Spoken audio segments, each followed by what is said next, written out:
सबिन को जोहार। अलिंग मुकेश बिरुआ। आज लाको बुद्रा का जन्म के बारे नई जानकारी आप सबों को देने जा रहा हूँ। अभी तक हम लोगों ने लाको बुद्रा का जन्म के बारे में जो जानकारी मिली है उसके हिसाब से उनका जन्म 19 सितंबर 1919 को हुई थी। लाको बुद्रा के अनुयायियों के हिसाब से उनका जन्म के समय अंगाई पुनई था। लाको कुंडली, लाको गौरगणित और लीटा गौरगणित से संबंधित इस वीडियो में मैंने विस्तार से जानकारी आपको दी थी और यह भी बताया था कि जिस समय लाको बुद्रा का जन्म हुआ था वह अंगाई पुनई नहीं था। 19 सितंबर 1919 को हो हयम के अनुसार इपिसिंगी तरह का दिन था, क्योंकि पूर्णिमा 10 सितंबर 1919 को हुआ था। और यदि अंगाई पुनई में जन्म होने की बात को सही माना जाए तब 9 सितंबर 1919 को लाको बुद्रा का जन्म होना चाहिए।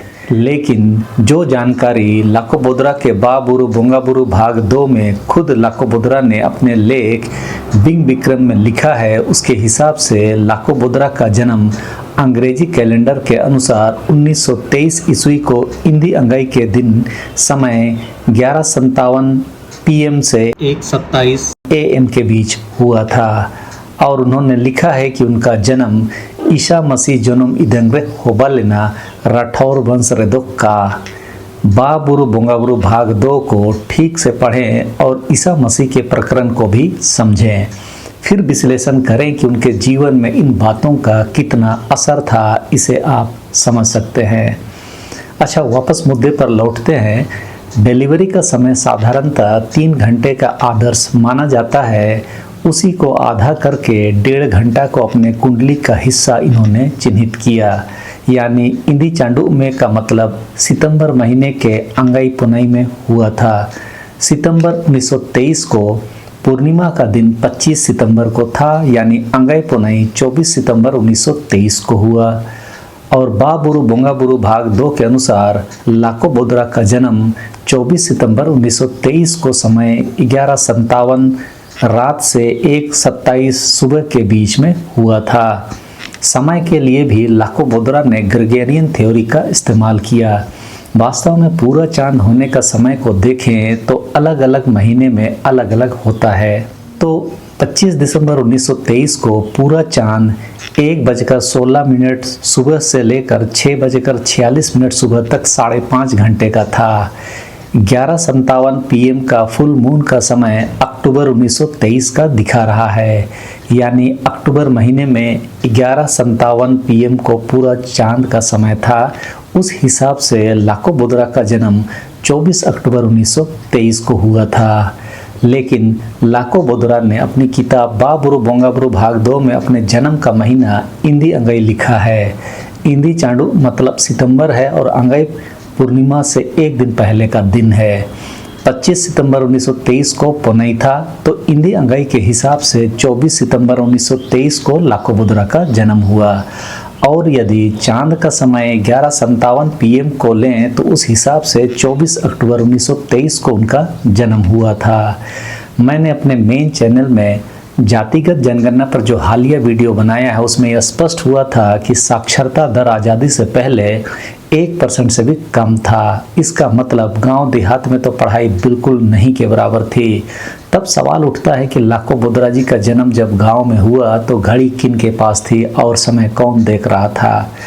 जिस तरह का समय अपनी किताब में लाको बुद्रा ने अंकित किया है, इसलिए सवालों के कटघरे में है, क्योंकि उस समय गांव देहात में घड़ी तो नहीं ही थी।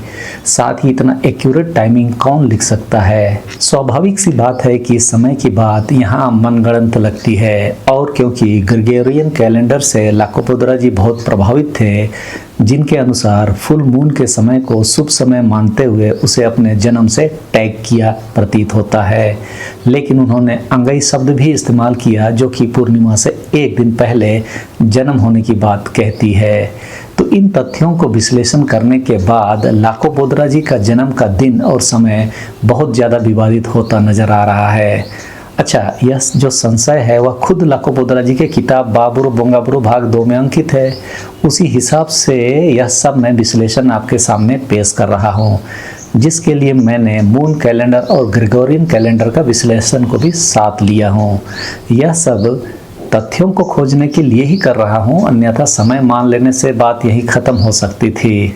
लेकिन वही समय हम क्यों माने, या किसी भी व्यक्ति ने वही समय क्यों चुना, यह सवाल मेरे दिमाग में लगातार कौंध रहा था।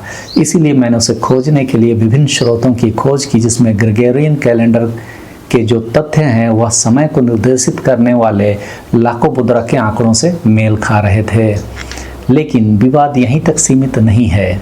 आजकल लाखो बोद्रा जी का जन्म 19 सितंबर को मनाया जाता है।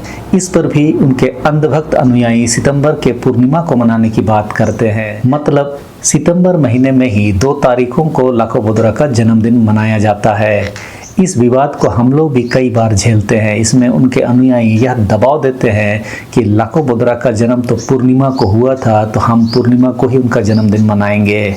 लेकिन हो समाज में दूसरे लोग या किताबों में 19 सितंबर को ही पढ़ा और माना जाता है। अब सवाल उठता है कि 19 सितंबर का दिन किसने तय किया और कहां से यह दिन लोगों के बीच आया। पहले मैं एक वाक्य आपको बताते चलूँ कि सेरेंसिया घाटी की लड़ाई 1837 में 19 नवंबर को हुई थी और फांसी उन वीर शहीदों को 1 जनवरी और 2 जनवरी 1838 को दिया गया था। लेकिन सेरेंसिया में शहीद दिवस 2 फरवरी को मनाया जाता है। उसके पीछे DN सिंको जी का नाम लिया जाता है, जिन्होंने 2 फरवरी को शहीद दिवस मनाने की शुरुआत की थी। हालांकि ऐतिहासिक तथ्य 2 फरवरी को सत्यापित तो नहीं करते, लेकिन आज के समय में लोगों की मान्यता के सामने झारखंड सरकार भी 2 फरवरी को ही शहीद दिवस मना ले रही है। उसी तरह लाखो बोद्रा का जन्मदिन भी 19 सितंबर कहां से आया, इसको मैं जब खोजने लगा तो सूरसागेन में प्रोफेसर बलराम पाटपिंगवा जी का लाखो बोद्रा शीर्षक से अध्याय मिला, जिसमें उन्होंने लाखो बोद्रा का जन्म 19 सितंबर को अंगाई पुनई में होने की बात लिखी है। इनके द्वारा लिखे तथ्यों का मैं एनालिसिस करने लगा तो पाया कि 1919 में 10 सितंबर को पूर्णिमा था। इसका मतलब 9 सितंबर को अंगाई पुनई था, यानी अंगाई पुनई के हिसाब से तो उनका जन्म 9 सितंबर को होना चाहिए। 19 सितंबर का पुनई से कोई लेना देना नहीं है। और यदि अंगाई पुनई की बात ही माने तो वह वर्ष 1918 होता है, जब 19 नवंबर को अंगाई पुनई था। तो इस तरह हमारे पास लाखो बोद्रा का जन्म वर्ष अंगाई पुनई के हिसाब से 1918 था, बलराम पाटपिंगवा जी के अनुसार 1919 तथा खुद लाखो बोद्रा के बाबुरु बोंगाबुरु भाग 2 के अनुसार 1923 था। मुझे आश्चर्य तो यह होता है कि लाखो बोद्रा के अनुयायी उनकी खुद की किताब पढ़ते भी हैं या नहीं, या वे लोग भी यही इंतजार कर रहे हैं कि हमारे जैसे कुछ लोग निकलेंगे तो पढ़ के बताएंगे। ऐसे कैसे चलेगा भाई। फिर ये लोग हल्ला करते हैं कि हम लोग कुछ भी बोलते हैं, जबकि मैं आपको बार बार बता रहा हूँ कि पढ़िए, हम लोगों के जैसे पढ़िए। सिर्फ सोशल मीडिया में हल्ला करने से आपके तथ्य ठीक नहीं होंगे। जो तथ्य हैं उन्हें समझना पड़ेगा, उसका विश्लेषण करके सही जानकारी लोगों को देनी पड़ेगी। इस तरह अपने तथ्यों को खुला छोड़ दिए जाने के कारण क्या हालत हो रखी है, ये आप सभी समझ रहे होंगे। अब आप लाखो बोद्रा का जन्म वर्ष किसे मानेंगे, इस पर चर्चा कर लीजिए। फिर जो भी उनके लोग बोलेंगे हम मान लेंगे। और यह भी स्पष्ट होना चाहिए कि मानना क्या है, अंगाई पुनई को या बाबुरु बोंगाबुरु भाग 2 को या बलराम पाटपिंगवा जी के लेख को। अब ये हमको मत पूछिए कि मुकेश बिरुआ हमेशा विवाद करता है। मेरी बात को यदि आप माने तो फिर मैं आपको कह रहा हूँ कि आप पढ़िए, कम से कम अपनी किताब तो पढ़िए, अपने गुरु की किताब तो पढ़िए। दूसरों की किताबों पर भरोसा करके कब तक जाइएगा। मैंने अपना काम कर दिया है, बाकी आप सभी इस पर चिंतन मनन करें, विश्लेषण करें, और जब इसका सार आप निकाल लें तो हमें भी बता दीजिए, मैं भी जानकारी दे दूंगा। सबको धन्यवाद। जोहार।